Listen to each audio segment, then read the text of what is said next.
Perhaps 2024, the year of the dragon, is not meant to be a quiet year for Japan. On New Year's Day, a deadly earthquake measuring 7.6 on the Richter scale struck Noto Peninsula, causing hundreds of deaths and injuries, destroying homes, and severely damaging city infrastructure. The following day, a Japan Airlines plane collided with a Japan Coast Guard plane at Haneda Airport in Tokyo. The entire world held their breath as crew members miraculously evacuated all 379 passengers from a cabin engulfed in flames. But the succession of shockwaves at the beginning of the year didn't just end there. The controversial Miss Japan Grand Prix 2024 and the first ever lawsuit against the Japanese police for racial profiling have jolted the country in no less magnitude. These events set off rounds of heated debates about foreigners, the so-called gaijin, in a country known for its mono-ethnic population. On January 22nd, for the first time in Japan's history, a foreign face, Ukrainian-born model Karolina Shino, was crowned Miss Japan Grand Prix.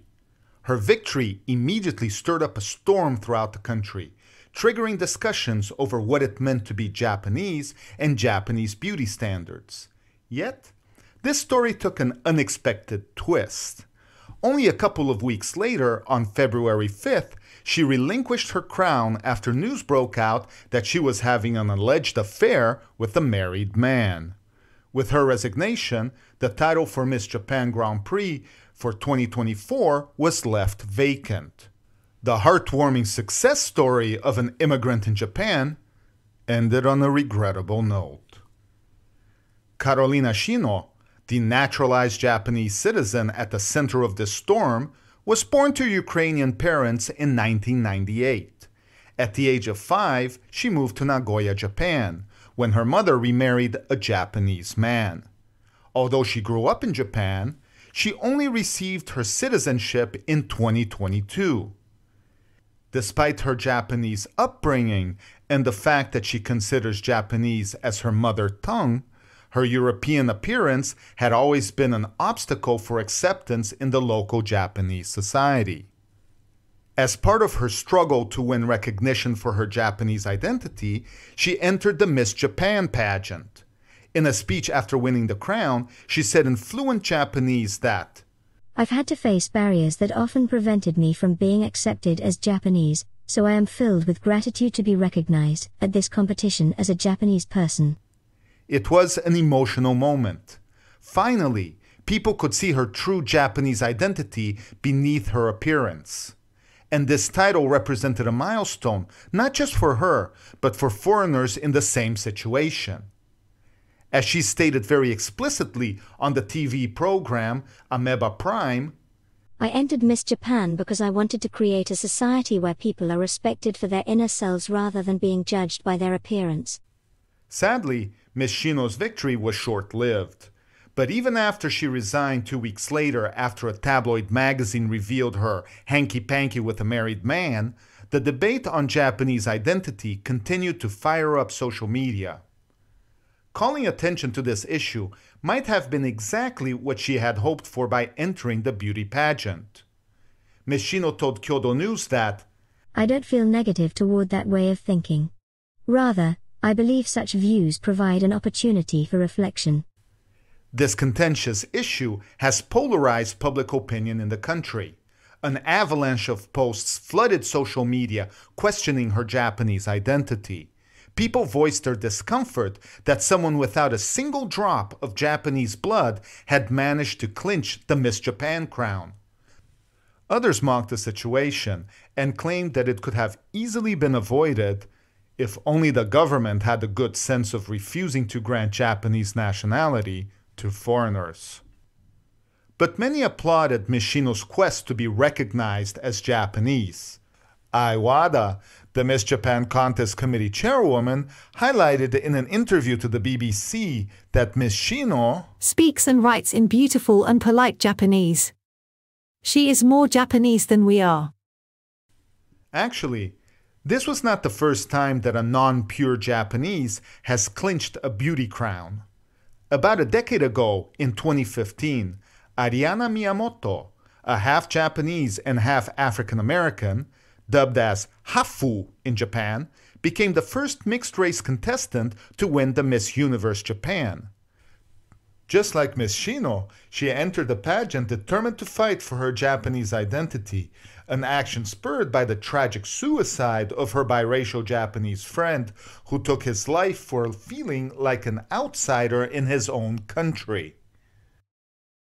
The following year, the title of Miss World 2016 Japan went to another Hafu, half Japanese and half Indian, Priyanka Yoshikawa. At the time, both were criticized for not being pure Japanese and received a cold shoulder from the local public. Although the disapproving Japanese still stubbornly grasped to the prevailing idea of a mono-ethnic country, the victory of these two mixed-race Miss Japan in the mid-2010s foreshadowed an era of socio-economic changes that would redefine Japanese identity in the coming decade.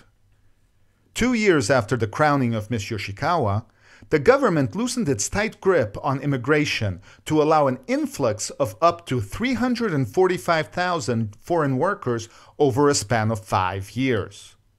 Not only did they start to import workers, but they also eased restrictions on permanent residency to lure highly skilled talents from around the world. These changes certainly met with quite some resistance out of concern for public security. But money always screams. By the mid-2010s, it had become quite obvious that the Japanese economy urgently needed foreign workers to stay competitive in the global market. But this remedy has started to shatter the myth of Japan's mono-ethnic population and brought into the spotlight the problems that foreign workers and their children have to endure to be accepted into Japanese society. These problems had brewed underneath the surface for the past decade, but nowadays they can no longer be ignored. As Miss Shino fought her way to be recognized as Japanese, 3 other immigrants were fighting a battle of a similar nature, but fiercer in action. On January 29th, they made history by suing the Japanese government and the police for racial profiling. Never before has any foreign resident had the balls to take legal action against racial discrimination by the police. According to their lawyer, this is the first time in history that a lawsuit of this nature has ever been filed in Japan. Even though Article 14 in Japan's constitution clearly bans racial discrimination, this is only true on paper. But no one has ever had the guts to stand up and spell it out loud for the authorities that racial discrimination is wrong, it's unconstitutional. Of the 3 plaintiffs, 2 are permanent residents, Matthew from India and Maurice, an African American. The third one is Zain, a naturalized citizen of Pakistani descent. All 3 claim that they have been repeatedly stopped, questioned, and searched by the police because of their foreign looks. Matthew even claims that the police harassment reached such a breaking point that he has become socially withdrawn. Like Miss Shino, all of them have lived in Japan for decades and are fluent in the language. Although they consider themselves part of Japanese society, they are still seen as dubious outsiders. This comes as no surprise.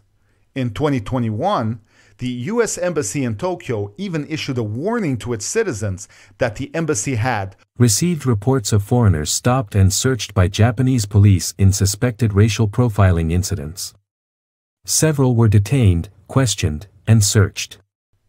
The problem has reached a boiling point, with one of the leading Japanese national newspapers, the Asahi Shimbun, running an editorial urging police to stop the racial profiling of foreigners.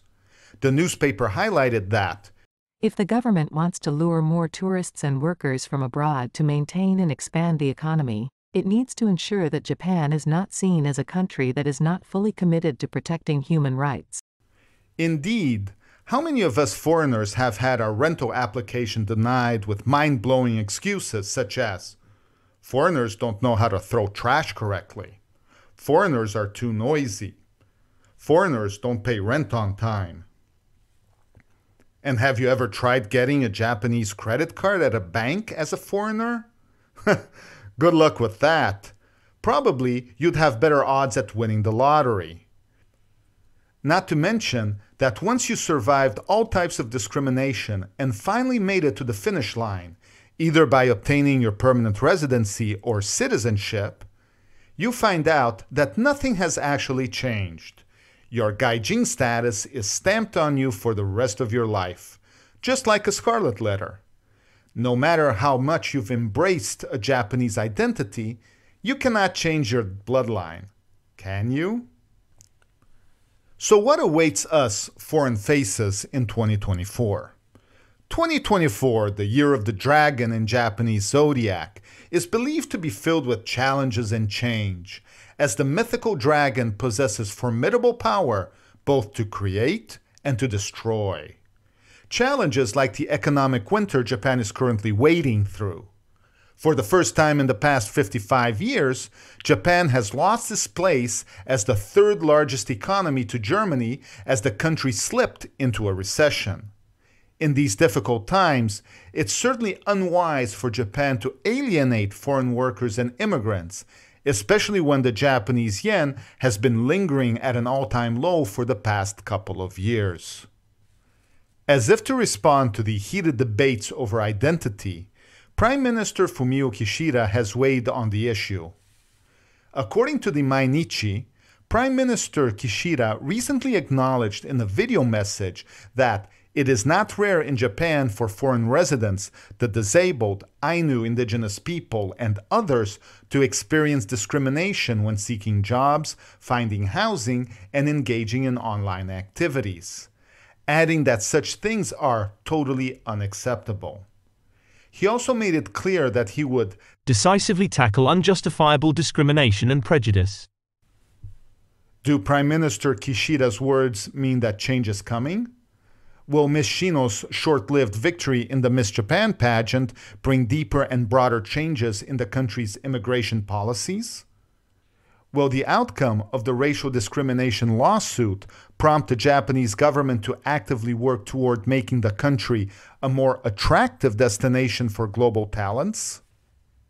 Before getting drunk on optimism, we need to point out that, despite Prime Minister Kishida's strong words, he has not yet outlined the specifics of how his government plans to tackle this discrimination.